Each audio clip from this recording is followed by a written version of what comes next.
और वो बोलेंगे ऊपर से आर्डर आया है, हमको कोर्ट से आर्डर आया है। ऐसे ऐसे घुमराह में करके हम लोग को आज बेघर कर दिए। मैं हे हेमंत सावरा जी, मैं आपसे प्रार्थना करता हूँ कि हमारे घर के बदले जैसे आश्वासन आप लोग ने दिया था, वैसे हमारा घर के बदले घर चाहिए, घर के बदले घर चाहिए, घर के बदले घर चाहिए, घर के बदले घर चाहिए। पूरी करो हमारी मांगे, हमारी मांगे।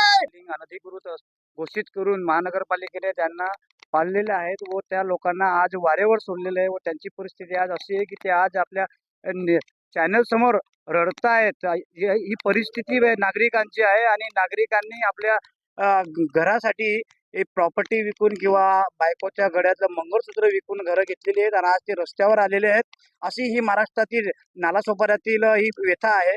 तर ही व्यथा आपण आज आझाद मैदानावर येऊन नागरिकांकडून जाणून घेतोय।